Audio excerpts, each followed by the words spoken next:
We're told things like time is money. Time is money is false and is a very important. It's an important thing to understand why that's false and why believing that will always keep you poor. It will always keep you busy and it will always keep you broke. I had to ask myself the question: what am I going to do to bring cash into the business to keep the business alive? But the great thing is that there are people out there who have done that work and made it really accessible.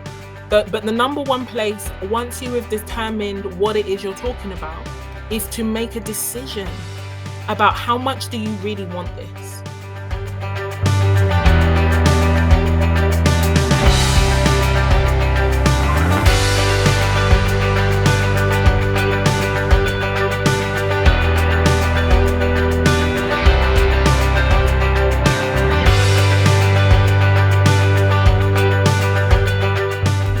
Obehi Ewuola, the author of the storytelling series for small businesses and content creators.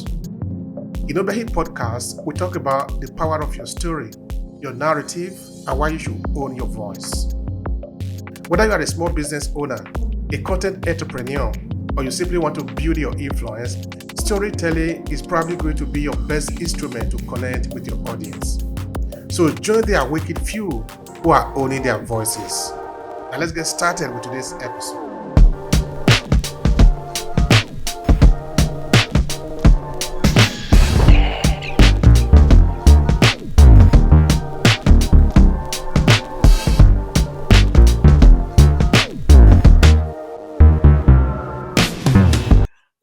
Obehi, first of all, thank you so much for having me. Ladies and gents, thank you so much for joining this room today. By way of introduction, my name is Yinka Ewuola. I am a business strategist. I coach and I consult. And my passion, my obsession, and the work that I do focuses on supporting women in business. And I support those women to build wealth in and through their businesses. And the way that I do that is to help them in the areas that are key for the business, which is cash flow and business strategy, and the business owner, which is looking at mindset and habits. So I'm really excited to be here with you, Obehi, and to share insights on this incredibly important topic. And I'm also grateful for every person in the audience. It's so great to see so many familiar faces. And I just want to say thank you straight out the gate. I super appreciate your time and attention, ladies and gents. And I'm really looking forward to being able to answer your questions as well. When we say cash flow, can you give us a background? What really are we talking about? Let's pick it up from there. Yeah, it's a really great question and it's a good place to start. And the reason it's a great place to start is because 9 out of 10 times when we talk about cash flow, the idea or the word or the people that come to mind are accountants. And more often than not, it really doesn't have to do with anything to do with the accountants. Cash flow is, as the word suggests, it is about the flow of cash. So it is about understanding how to call it in. It is also about understanding how to use it well. It's about understanding not only how to make it, but how to keep it, how to amplify it, how to invest it, and how to ensure that your money is working for you and not just the other way around. And so the reason why I am passionate about that definition of cash flow is because I do believe it was what is this guy called? Let me say the quote, but he said that if you don't learn how to make money in your sleep, you will be working every day until you die. And so the fact is that we hear the word cash flow and people, particularly accountants. I often have many accountants who are very unhappy that I am not an accountant and talking about cash flow. But what I am talking about is the flow of cash as it relates to wealth. Because who is in business not to create wealth? Who doesn't want more wealth? Who doesn't want more impact, more opportunity, more creativity, and all of the things that cash gets to bring into our world? And so what cash flow is about the flow of cash but specifically to our advantage rather than just the other way around. All right, that's very important. And I also like the quote that you shared there. That was really powerful. Thank you for sort of giving us the sand under our feet, so we can have a place to rest. Now we can understand the rest that you're going to be explaining to us. Thank you so much for that. I appreciate that. No worries. Now, I was sharing with you before we opened the room to the public just now that this is not what we talk about often, even though this is what we should be talking about often. Oh So yeah. that's sort of lead me to maybe that is a miseducation of money within the African diaspora community, but that is who we are. That is our primary target audience. I'm here in Italy. You are there in the UK. Of course, we have a lot of people in the audience who are in the US, people coming from Canada, or other people that are in Africa. We just need to have a better understanding of how money works. So, would you say that there is a miseducation of money within the African diaspora community, for example? I would say that there's a miseducation around money, full stop, in every single community, in every single culture around the world. And the reason we know this is because there are so many pieces of what can only be described as common wisdom that are complete and utter nonsense and are really, really unhelpful. So some of the things that we are told as people who want to run a business, as people who want to improve the state of our lives. We're told things like time is money. Time is money is false and is a very important. It's an important thing to understand why that's false and why believing that will always keep you poor. It will always keep you busy and it will always keep you broke. Other things that we're told again that are incredibly unhelpful. Charge your worth. We're told to, if we want to put offers out into the marketplace, our gurus are telling us to, go out there, charge your worth. That is the worst. That is the worst advice. It's the worst advice for a number of different reasons, but it also conflates things that actually don't have anything to do with one another. Your worth and the value of the transformation of your offer in the marketplace are completely unrelated. So charge your worth is also unhelpful. The idea that you need money to make money is also something that I hear very often and is also false. You don't need money to make money at all. And when that is shared, it tells me that the person saying it doesn't understand the nature of money. Money is a store of value. Money is a form of energy. Money, is representative of something. You don't need money to make money. There are plenty of people on the planet who started with zero, who started with less than zero and have lots of money today. And so there is a miseducation around money. There is an additional layer of miseducation around what I would call underrepresented groups for us here in the West. And so it always makes me smile that women are an underrepresented group when we are a higher proportion of the population. Riddle me that. But I speak about it often because it wasn't so long ago that women were that they weren't owners of property; they were considered property. And so the social messaging for women around money has an additional layer of disadvantage, an additional layer of unhelpfulness. So yeah, there is a miseducation for women, for people of the global majority who live as ethnic minorities in Western environments. But I think that there is a miseducation full stop and the reason I say that is because ultimately there's a lot of money worship. There's a lot of people believing that the person with more money is a better human, is more worthy, more helpful, more this, more that. Absolutely not. That someone who has more money has learnt the language of money and they speak the language. But it's a learnable language, it's a learnable skill, and it's something that we all can access if we choose to do so. Wow, I love that. I love that. You see, when you bring out a particular topic, you are speaking as an expert, then you end as an expert without letting people know that they too can become that expert, they too can become good in it. The audience sort of are left without hope. But if we come to how you conclude this conversation, say that anybody can learn it, then there is a lot of hope in the world, which means people can actually rise from the level they are to where they actually supposed to be. I love that. That is very important. A couple of years ago, not too long ago actually, I read the book The Science of Getting Rich by Walter Wollens.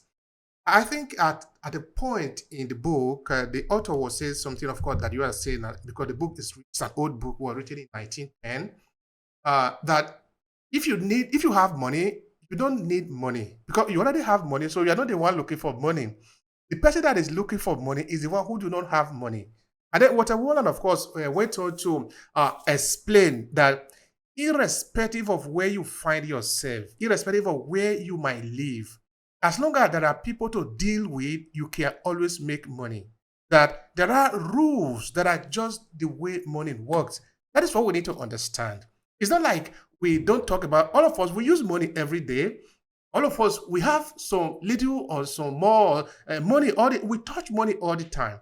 In fact, it's very tricky sometimes that if we take our paycheck, like your pay list, and make a calculation of how much money really pass your hand in a year, you will be surprised. Like, really, all this money just passed through me? Maybe, for example, you are a worker, the 9 to 5. You ask yourself that would surprise you. If you get up, make the calculation, just like look at it, how much really passed through you in the end by the end of the year. Then you ask yourself, but how much of it really remains? It's not because we don't have money, it's because we don't know how it works. I think that is where the education is absolutely important. So thank you for that sharing. I love that. I really love that. Now, talking of education, Yinka, where are we supposed to start from? Because this is kind of a societal problem now. I've interviewed some experts also in the US and even right there in the UK within the area of finance. And what we usually end up with is that a lot of people, irrespective of the community you are referring to, have very little knowledge about money. And maybe that might explain why we have a lot of the global population do not know how money works. They continue to work for very few percentage of people who maybe understand how money works. You can take up a book, for example, the richest man in Babylon.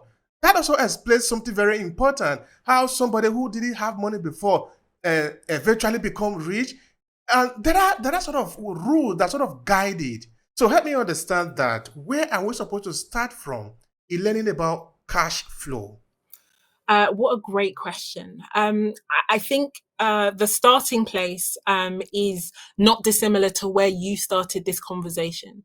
So I would say that the starting place is first understanding the definition. You talked about a really interesting phenomenon. The fact is that cash is in all of our lives. But just in the same way that we would never say that somebody who lived by the sea knew how to swim just because they lived by the sea, it's exactly the same with us and cash. The fact that it is in our pockets and purses and we are close to it, we have that proximity. Proximity is not the same as mastery.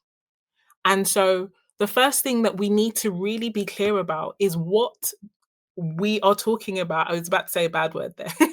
What are we talking about when it comes to cash? And specifically, what does cash mean and represent in the context of a business? What does cash mean and represent in the context of our personal finances? And what does it mean and represent in the context of our lives? Now, the great thing about that is that there are people out there, of which I am one, where that we've made that our lives work. We've made it really accessible and easy for people to understand that. I have read every one of the books that you've mentioned so far is a book that I've read. And then I've made it my business to make it easily accessible. No, not everybody has time to read 300 pages in order to find, 5 great ideas. But the great thing is that there are people out there who have done that work and made it really accessible. But the number one place, once you have determined what it is you're talking about, is to make a decision about how much do you really want this. Because at the end of the day, while you rightfully spoke, Obehi, and you said that there is hope, of course, there is always hope. If there's life, there's hope. But you need to decide how important it is to you. For me, I've decided that it is incredibly important because of what money gets to represent in my life. I am somebody who I do not want to have to negotiate with problems. I want to be able to finance solutions. There are many things in the world that I perceive to be a problem other people don't care about. And I'm like, why should they care? I'm the person that is passionate about that particular thing. I'm the person who has been given that spark in my heart to make it better. So I'm the person who should go and create the wealth and to master the cash in order to go and solve that problem. And so because cash gets to mean that I no longer have to negotiate with problems, I can finance solutions. Cash gets to mean that I can change the trajectory of, my descendants, and they can live a different life than my ancestors gave to me, because cash gets to mean that I am able to, you know, really express my values in the world. I can express kindness, I can express love, I can express joy, I can express creativity and innovation in a way that is not hindered by my bank account. I'm also someone who doesn't like it when other people or things make decisions for me. And I'm done. I decided that I'm done with my bank account making decisions. I want to be in a position to make a decision. And the only way that I could do that is to make sure that cash wasn't standing in my way. And so once we are clear about what cash is, then we get to decide how important is it to us that we are able to master it in order to create the life we want today, but also the future we want to see tomorrow. All right. Mastery. Those are really very important terms. It is important. Mastery. All right. This is something I don't usually do here because, but in my podcast, Obehi Podcast, I usually go about start with the backstory. We know you. That we just go back to know where you are coming from and then move into what you do. But I don't usually do it here for time's sake. But because of the peculiarity of our conversation today, I would like to ask you something. Um, Now, at a point, you were not as good at this about finance or cash flow, but it got to a point that you knew you wanted to know this. What were your steps? What did you do to help you know this so that you can now speak of it with authority? Do you want the short answer or the long answer? Give us a long answer. We are here all for you. Okay. The long answer, and which is very akin to the short answer, is the how did I go about learning about cash? The answer is blood, sweat, and tears. Truly, blood, sweat, and tears. Anyone who has spent any time listening to my story knows that I came into business when my mum was diagnosed with breast cancer. So she was fighting for her life and trying to also fight for her business. And she didn't have a history of cancer in her family. It was very, very virulent, and we were very, very worried. And I looked and made a decision. I said, I only get one mum. There's all the time in the world to make money. I was in a banking career at the time. So I stepped out of my banking career to support her in business so that she could fight for her life. And, I'm grateful to say that my mum is better than well. She's incredible. She beat cancer. She kicked cancer's butt. She went climbing up Mount Kilimanjaro to celebrate 10 years free of cancer.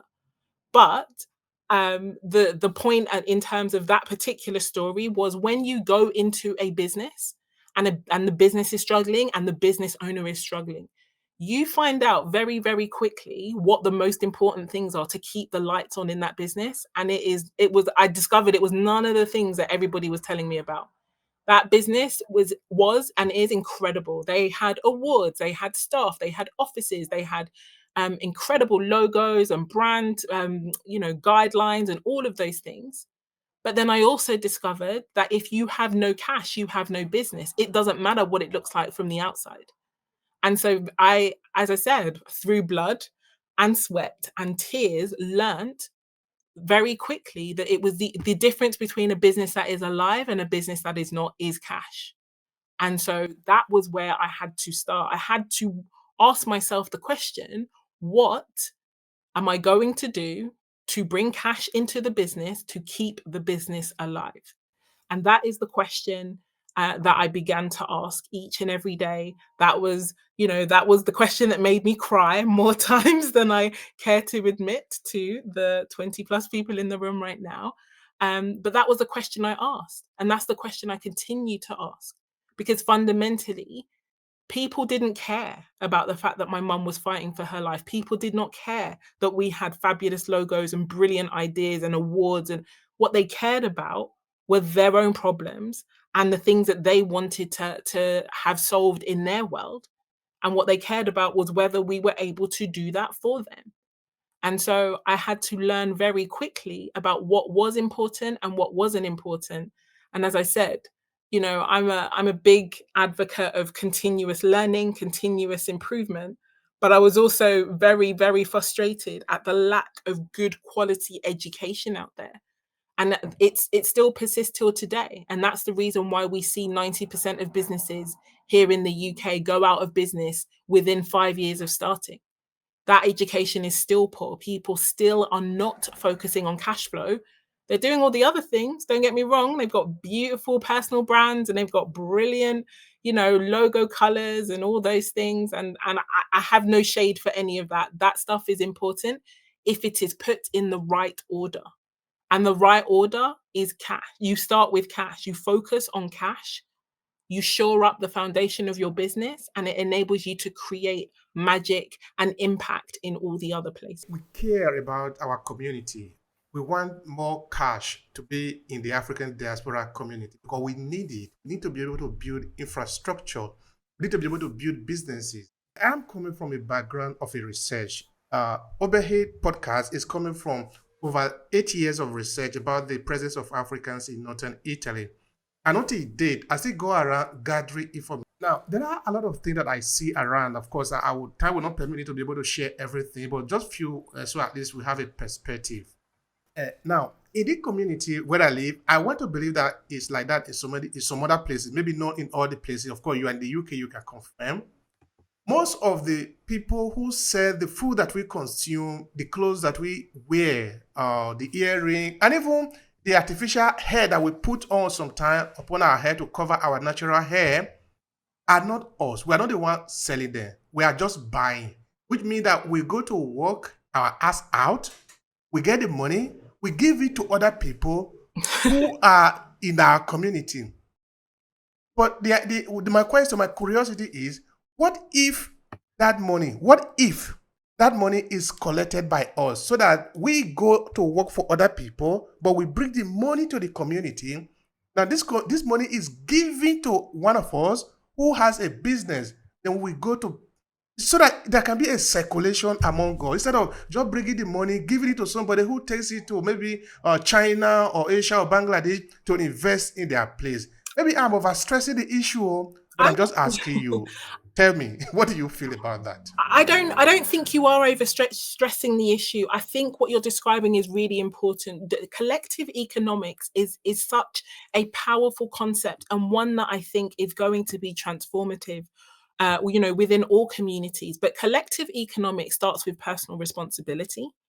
And I think that is where we really need to create and focus on.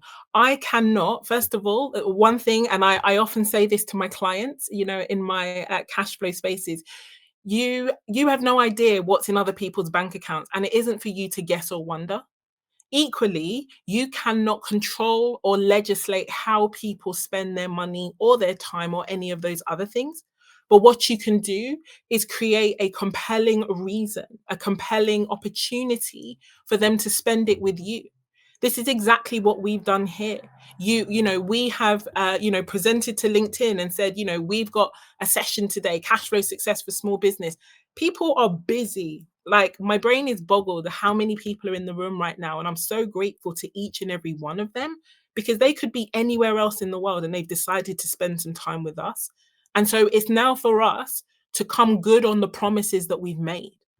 And when it comes to cash and when it comes to kind of the ideas around cash, it's exactly the same. Personal responsibility, what I often talk about and refer to as radical responsibility, is a really important part of the mindset that is going to bring cash into your world.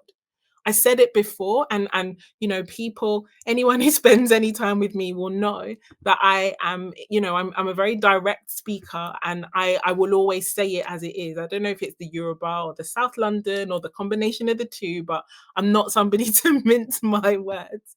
And what I've said before, and I will say again, nobody cares about your problem. Nobody cares, it's not because, someone loves the red scarf on my LinkedIn profile picture that someone's going to give me cash. That's not the way the world works. Anybody who takes it upon themselves to give me cash is giving me cash because they believe that what I'm going to give them in return is worth more than the value of the cash that they're going to give me. That's it. That's the only thing, A, that makes cash move, and B, that makes it worth it. And so what we need to really focus on and how we get to change our lives is we get good at the things that makes cash come in our direction. And that's the thing. You mentioned racism earlier, that we're definitely going to have a separate conversation on that. But what I do know for sure is that the desire to change, I get to change the legacy that I am leaving behind for my descendants. It isn't because they're not going to experience racism or I'm not experiencing racism. I experience racism every single day. I live in the United Kingdom. It's probably one of our specialities, if I'm honest. But that's not the point.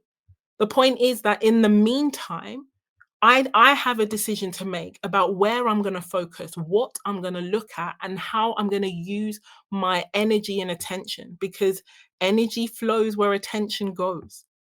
And so I focus, and the reason why I do the work that I do is I encourage everyone in business to focus on cash, because cash is what makes your business stay alive, keep alive, and it is what's called a ubiquitous resource. It is a resource that can be turned into any other thing.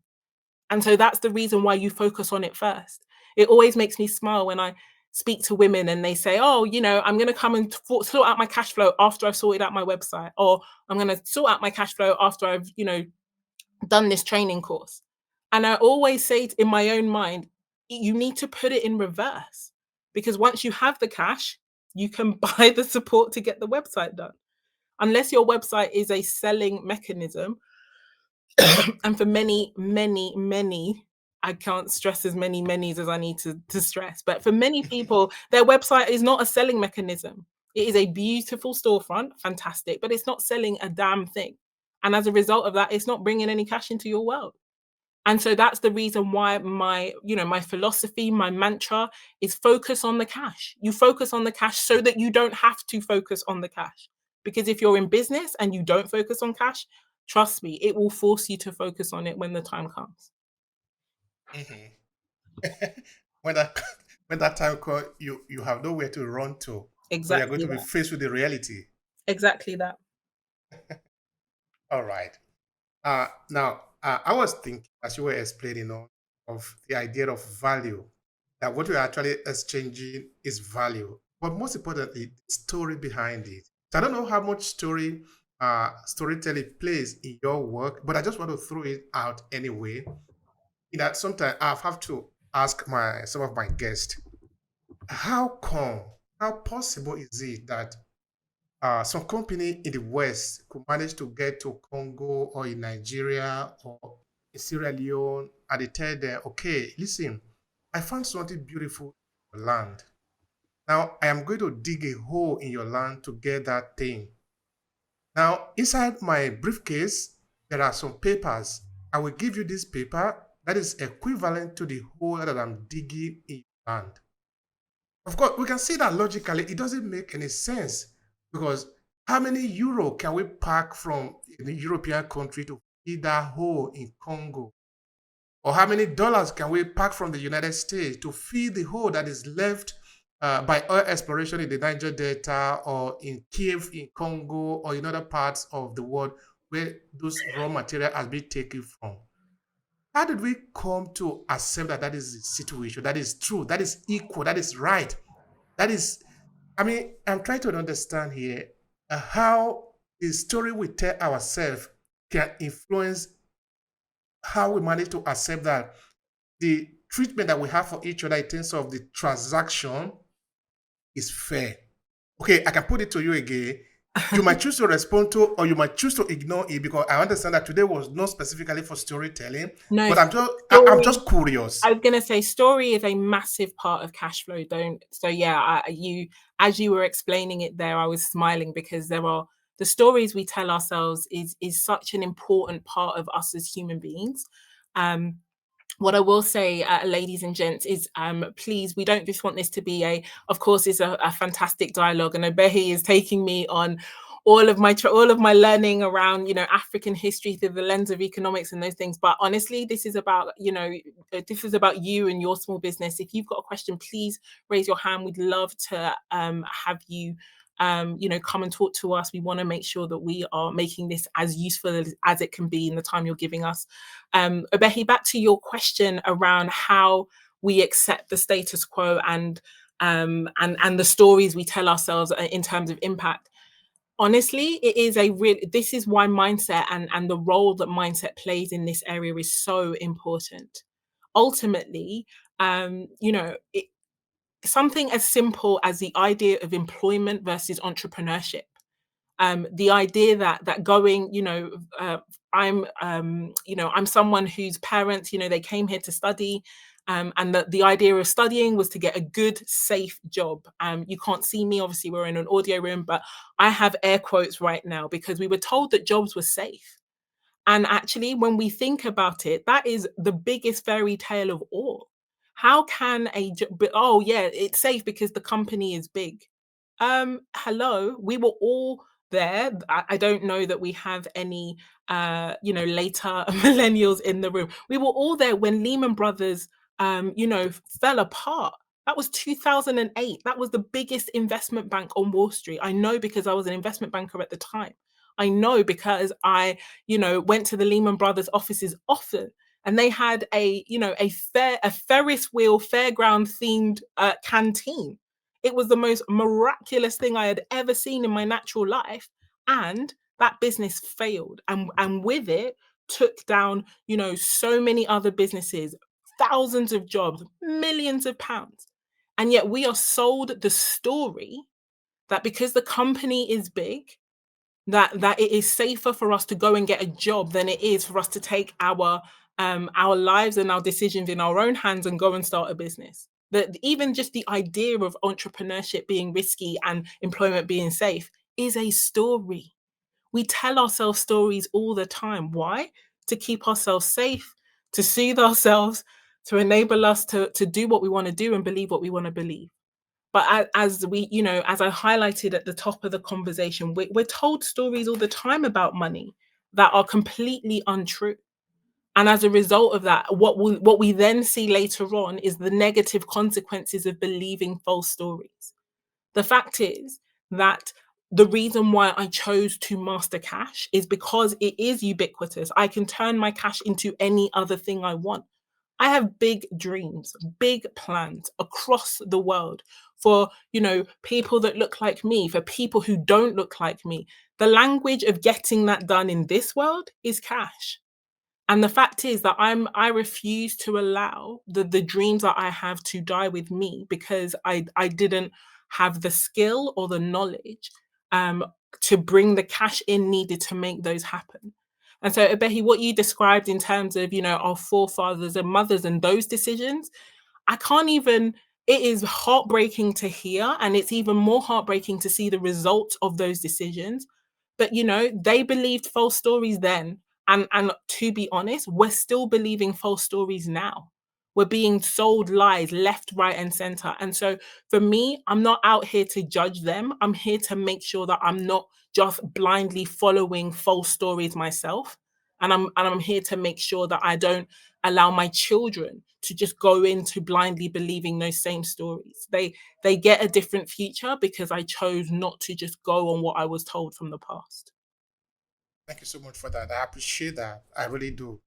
All right. I want to ask another question at the edge. Because okay, yes, it's not directly cash flow, but it's related to cash flow. In that, Ask away, ask away. It's all all right, fun. It's all fun. all right. In our community, the African diaspora community, we are in for businesses. We like the idea that people should be owning their business. But we find out here that when you are in the West, particularly, you have the opportunity to be able to take up a job. And that job sometimes it look like a sugar in the mouth of a goat.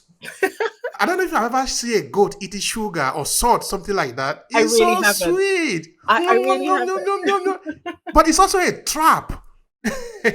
Isn't it just? And you know why it's a trap? Because we're believing the story that our safety and security comes from something else. And the fact is that our safety and security doesn't come from a job. It doesn't come from, being married.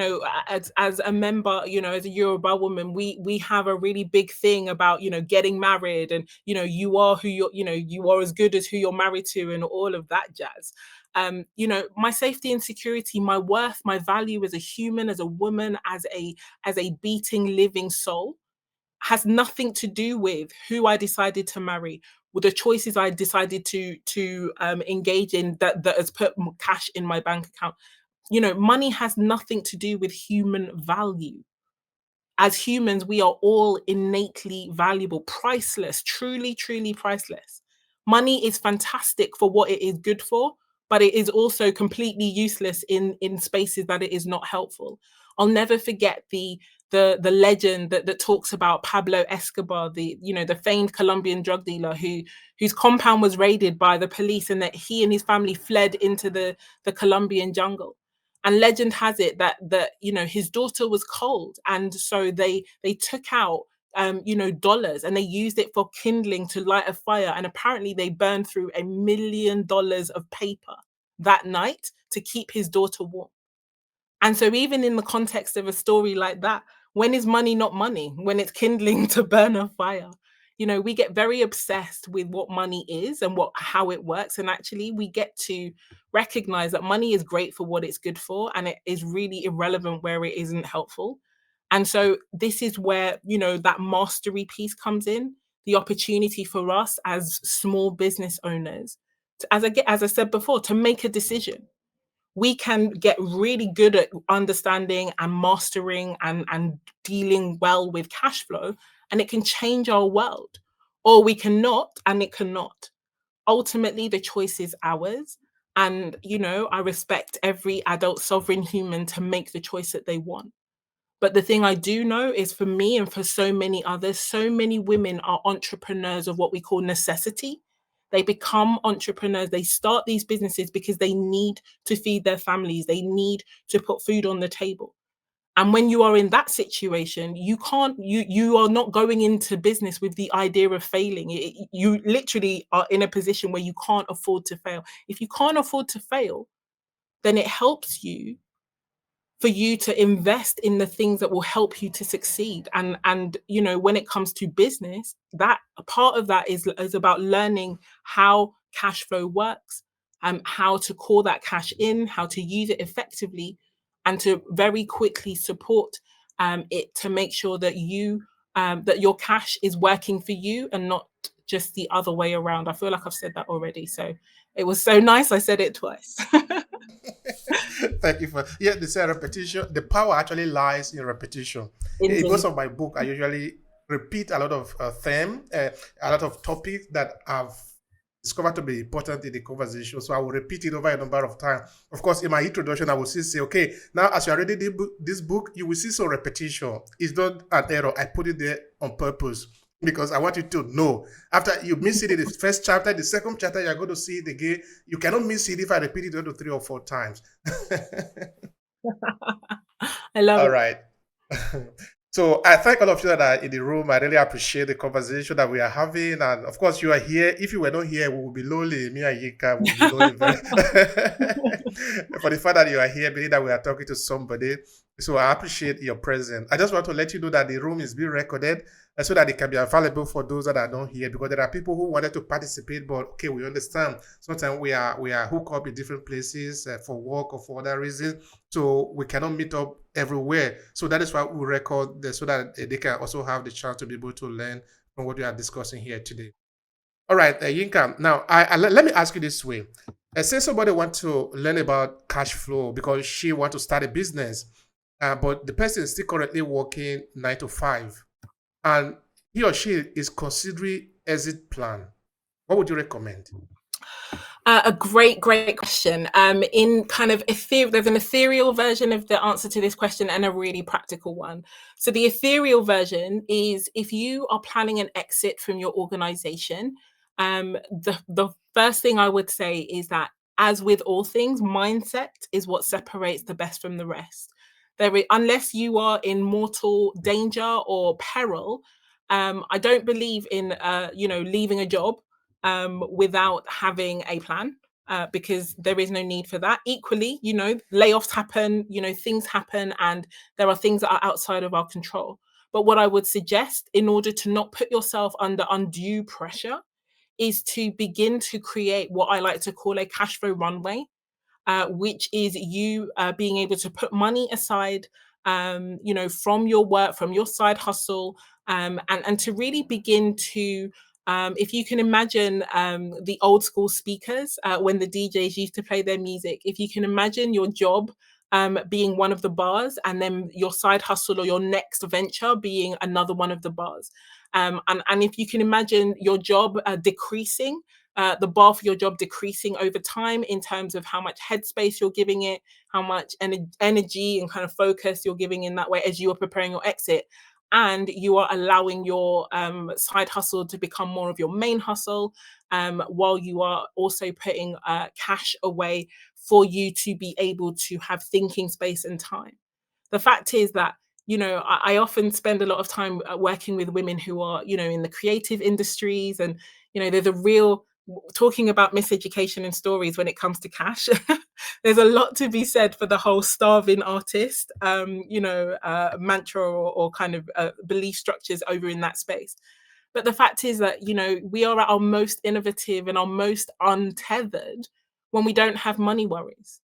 I cannot even imagine. We would probably have cured cancer a long time ago if there were less money worries in the world and people were not energy focused on, paying their bills. For me, giving money to British Gas rather than, actually being innovative and creative and coming up with new ideas. But what I would say is that if you are planning an exit and you are looking to start your own business, the number one thing you want to be clear on is your fastest path to cash. What is your fastest path to cash? What is the thing that you are going to offer that is valued in the marketplace? Because, and Chi knows this because we were in a room together yesterday, and I said this quote: value that isn't valued isn't treated as valuable. And so you need to make sure that you have value that is valued, that you have something of value to offer in the marketplace that the market also values. And then that way you are able to um have that value treated as valuable, and you are able to command a good amount of cash for the value that you're offering. And so the fastest path to cash it's a really important opportunity for you to be really clear about your strategy, and to ensure that you set your business up on the right footing. And so once you are clear about your fastest path to cash, then the next stage is to understand adopting what I call a cash flow focus for your business, so that you are able to, fulfill whatever ambitions you have. There isn't a business out here in business world who has made, 5, 6, 7, 8, 9, 10 figures beyond. Every single business that has made, 6 figures, 7 figures, started by making their first dollar, their first pound, their first euro. And so it's really about understanding that there is an opportunity for you to go as far as you want to go if you have the right foundations. And the right foundations are cash flow foundations. That's fantastic. I love it again when you say there is a possibility for growth. That is very hopeful. I'm all about so, the hope. so that one cannot just look at his or herself and say, oh, well, no, they left me. I cannot get there. But no, you have to move from where you are to another place. And you are going to take one step at a time. You see, even if you were to be inside a jet, you are somewhere in London or in New York, you want to move to the next city, you are still going to take some time to get there. which means everything takes time, everything takes learning, everything takes understanding the fundamental, the basis. If you get the basis correct, then of course you are going to be growing. Is you are going to grow. You cannot suddenly just arrive, just get there. If you want to fall asleep, you don't just get to the bed and immediately we just fall asleep. It doesn't work like that because this is a natural process. You are going to slowly, slowly doze off. And when you wake up, it's still like that. Except maybe somebody just come and tap you on the bed. Hey, hey, hey, wake up, wake up. But even that, you are still going to move from this different layers of your being before you can be awake. No, so 100%. everything, No, everything. 100%. I was just going to add that what you describe is really important. Cash can feel really daunting. It can, wherever you are, whatever your situation is, can feel like wherever you want to get to can feel really far away. But I'm always inspired by the words that are attributed to Arthur Ashe, which is to start where you are and to do what you can and to use what you have. You don't need to be different. You don't need to be someone else. Who you are is exactly what you need right now in order to take the next step forward when it comes to cash flow, when it comes to business, when it comes to moving yourself into the position that you want to be in. So what you describe, I think, is really inspiring. And as I said, I'm really I hope if anyone has any questions that they will ask them. But just giving people the opportunity to know that yes, you can start moving in a different direction today if that is what you desire. Absolutely, absolutely. And Yinka is challenging all of you. If there is anyone that is listening and having a curiosity, please come aboard and say something, and she's here to respond to you. Anyway, while we wait for that, I like to understand your take on this. In what way do you think maybe small businesses within the African diaspora community can leverage technology and digital solutions to optimize cash flow management? There's a couple of things that I think are really important. We have, tech is such a great leveler and gives us an opportunity to do so many things. We get to amplify our messages. Can you imagine, if you put out a post on social media on a platform like this one, and it's seen by hundreds and hundreds of people? Can you imagine what it would have been? Um, you know, uh, 30, 40, 50 years ago to try and send that many letters to people to hear your message and see your words. And so we are an incredibly fortunate time to have so much democratization of communication and knowledge. And so, it is again about making decisions. One thing, for example, I encourage everybody to do this. I go into audio rooms because I like to listen, but also because I know that I have something of value, and somebody who is in this room right now may well have a need that you can help them with. That means cash that belongs to you is currently sitting in someone else's bank account. And so I'm always minded to take the opportunities that I'm given in order for us to connect with people, to speak to people, to hear their needs and see what problems they have that I can help solve. Ladies and gents, if you haven't taken the opportunity to hit the profile pictures of everybody in this room and to hit follow and hit connect, you are missing an opportunity to build a real powerful relationship. You're missing an opportunity to see a problem that you can solve in a way that really, inspires and supports the other person. And you're missing out on cash. And the fact is that honestly, the time is going to pass anyway. And so, outside of the time that's already passing, the opportunity itself is available and free. So, come on, ladies and gents, if we're not already taking the opportunity that tech in this space is giving us, for example, let's please, please, please, please take that opportunity. Click on their faces, check out their profiles, hit follow, send them a message, connect with me. Like, honestly, I put content out every single day for free to help and support business owners around this area of cash.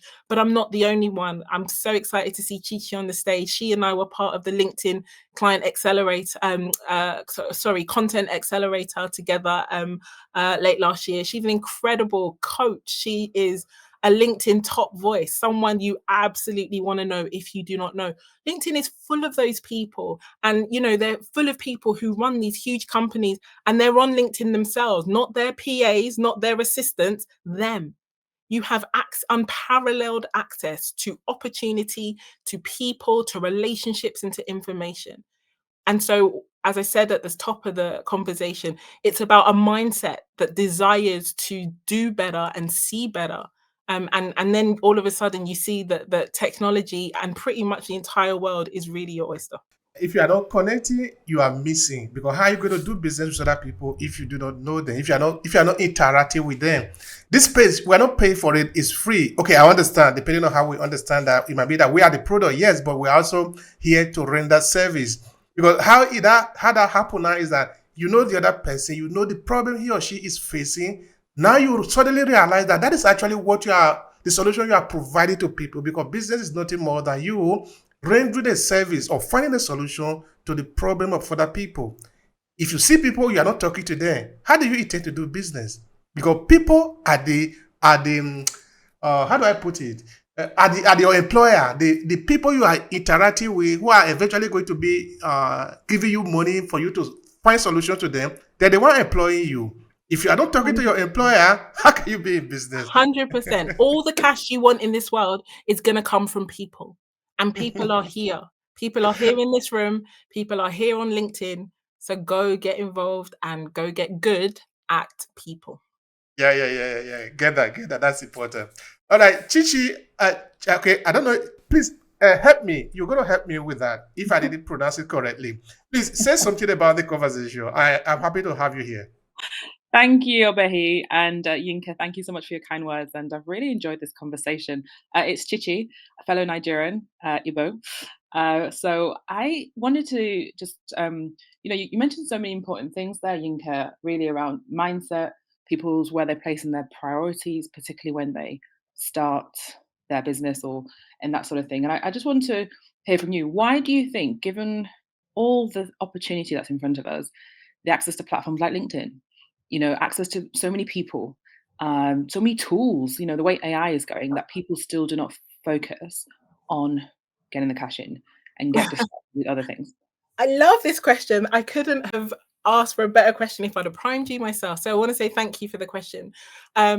Chichi, the reason why we don't focus on cash is because our relationship with money, as I said, has been tainted through poor programming, through story, through bad experiences. And it takes a lot of courage. It really does. It takes a lot of courage to make the decision that you are not going to be controlled by your fear. And instead, you are going to unpack that and actually get to grips with it. It's part of the reason, for those of you who do follow me on socials and have seen my recent posts, it's part of the reason why I'm running an event tomorrow called the Cash Chat. And the reason I'm running a cash chat is because we need to talk more about cash, and yet it is a scary thing to do. I cannot, one of the statistics in preparation for that conversation, 84% of adults in the UK talk about having some fear or anxiety around money. 84%. That is a mind-boggling statistic, and yet they talk also about the level of comfort people have about discussing money with a partner or a friend or their spouse is less than 20. And so your question, Chichi, it really speaks to a social, but also a kind of a common phenomenon among all of us, which is that we've been taught from very early on that we don't talk about money and we don't focus on money because we don't want to be perceived as greedy, and we don't want to be told that we are focusing, we don't want people to think badly of us. And so we're told to focus on impact instead and focus on value. And actually, the money doesn't is not accidental. Money is intentional even when we're not. And so it's really important for us to recognize that the people who are the wealthiest in the holistic sense of the word, so they are wealthy financially, in health, in love, in happiness, in all of the things. And yes, I absolutely stand by the idea that you can have all of those things. Money doesn't buy happiness is another myth that we're sold a lot of the time. Money doesn't buy happiness. We're not trying to buy happiness in the shops. Money is for buying things. And yet you can have money and you can be happy. Equally, you can be poor and unhappy. And so we're presented with these false choices all the time. And so part of the reason why we don't focus on money is because money is scary and hard because of what we've been taught in the past. But we get to, as I said, part of the reason why I'm, putting this event on tomorrow for women in business to chat about cash is because they will see what you get when you focus on cash in your business. They'll get the chance to hear, I'm banging a drum for 58 minutes about cash, but they'll get to hear other people. I have an incredible friend and client who's also on the stage, and she's going to share a little bit about her experience and to see what happens on the other side of that courage and on the other side of that fear. And then they have the opportunity to ask me their own kind of cash flow questions. So in that, to answer your specific question, Chichi, the reason we don't do it is because it's uncomfortable and because it's hard and because actually we're taught not to. We're taught to focus on so many other things that are, air quotes, building your business, but not everything that builds your business builds your cash flow. And so this is part of the reason why I do what I do and why I'm trying to change the education, change the focus to help more people to build businesses that last. Because a business without cash flow is going to die. I love that. Thank you so much for sharing that. It's so powerful. Thank you for your question. I appreciate it. It's so good to see you. Time usually is not always in our favor. So what would be your final thought here to conclude the conversation? My final thought is simply that the business of business, or the language of business success, is cash flow. The literal difference between a business that is alive and a business that is not is the cash that it has at its disposal and under its control.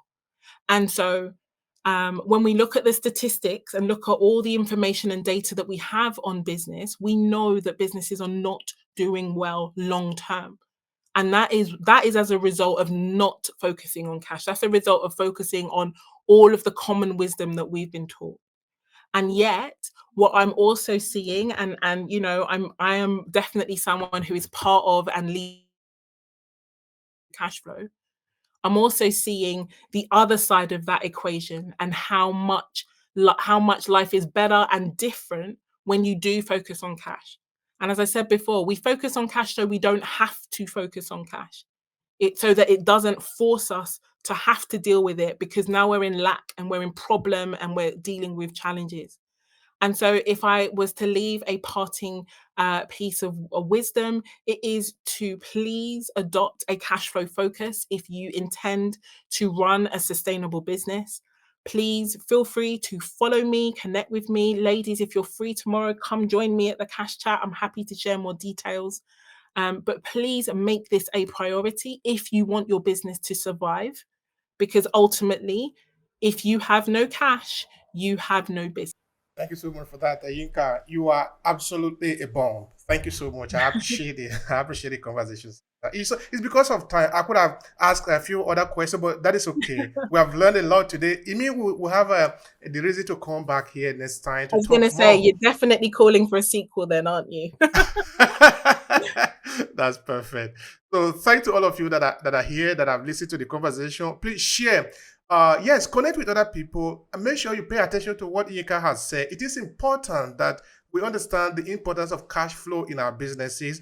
Of course, it's true that because of time, some of you didn't come on stage to talk, but that will be for another time. So thank you again for being here. We appreciate the time. Absolutely, I appreciate it. Thank you so much.